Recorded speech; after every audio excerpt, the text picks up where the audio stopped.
Bom dia, sexto ano. Hoje daremos continuidade aos nossos estudos sobre Roma Antiga. A aula passada nós estudamos sobre o processo de expansão territorial de Roma, que foi a conquista de vários territórios e se deu desde a República. E hoje nós estudaremos sobre o Império Romano.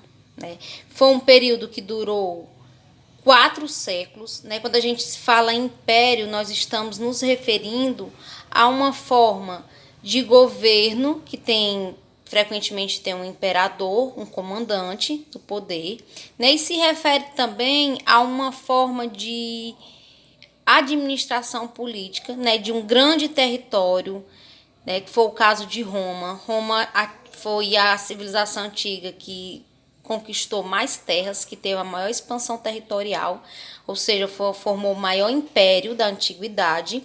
E hoje nós estudaremos como se deu a passagem da forma de governo político da República para o Império. Então, o Império Romano, que caracteriza a formação do Império Romano, primeiro se deu através da crise da República, e essa crise foi ocasionada tanto por revolta de escravos, e guerras civis. A aula passada nós vimos que a expansão territorial teve várias consequências. Uma delas foi o aumento das desigualdades sociais, ou seja, aqueles que já eram ricos se tornaram ainda mais ricos e os pobres se tornaram ainda mais pobres, porque houve uma grande concentração de terras, as terras não foram distribuídas. Então, no final da República, esse período que nós estamos estudando agora, houve um forte momento de crise, ocasionado tanto por essas revoltas de escravos como pelas guerras civis, ou seja, guerras entre a própria sociedade de um lugar, entre os próprios grupos sociais de Roma. E isso favoreceu também a ascensão de militares. É importante dizer que essa ascensão de militares se deu principalmente por causa das guerras de expansão territorial, em que muitos generais, muitos militares que estavam à frente nas guerras ganharam muita popularidade entre a sociedade. Isso favoreceu que alguns militares disputassem o poder, e buscassem ascender, ou seja, subir no poder, conquistar poder. E nessa ascensão de militares, a gente destacou o nome de alguns. Um dos mais famosos foi Júlio César, que ficou muito famoso após conquistar a Gália. Júlio César conquistou muita popularidade entre as pessoas e entre o exército romano. Então, ele se juntou a mais 2 militares, Pompeu e Crasso, e formou o primeiro triunvirato.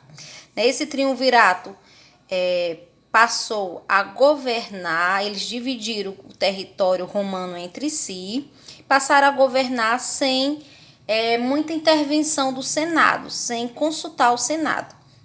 E isso foi muito complicado, porque o Senado, como a gente já viu, era uma instituição muito forte.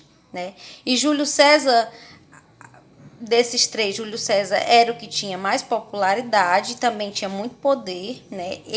Ele ao longo desse período aqui, ele disputou o poder com Pompeu e Crasso, depois tomou as terras desses 2 imperadores e passou a governar tudo.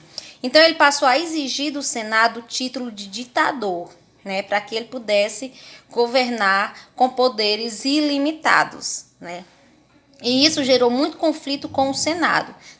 Então, ele foi acusado de estar traindo a República, porque ele exigia ser um ditador, ou seja, dar fim à República. E numa reunião com o Senado, ele foi assassinado. Okay? Depois formou-se o segundo triunvirato, por Otávio, Marco Antônio e Lépido. Desses 3, Otávio também tinha muito poder na disputa de poder. Ele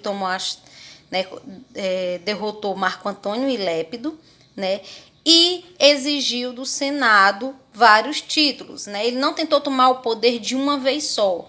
Ele foi conquistando a partir de títulos, aos poucos. Primeiro, ele conquistou o título de príncipe, que fazia com que ele fosse o cidadão mais importante do Senado. Depois, conseguiu de imperador, ou seja, aquele que estava à frente do poder militar, do exército. E finalmente ele conseguiu de Augusto, que era o título mais, digamos assim, mais importante, porque esse título fazia com que ele fosse venerado por todos como um deus, né? E a partir de então ele passou a ser chamado Otávio Augusto e se tornou o primeiro imperador, né? Dando início ao período do Império Romano. Né? Então, sendo o primeiro imperador, a gente vai ver que Otávio Augusto ele estabeleceu um conjunto de reformas, né, que trouxe estabilidade política e econômica para o Império Romano. E quais foram essas reformas? Primeiro, ele definiu os limites do Império Romano. Como eu falei para vocês, Roma conquistou o maior império da antiguidade, formou o maior império, né? Então ele definiu bem direitinho onde seriam os limites de Roma, né? Esse império compreendia territórios de 3 continentes, tanto da Europa como da Ásia e da África, né?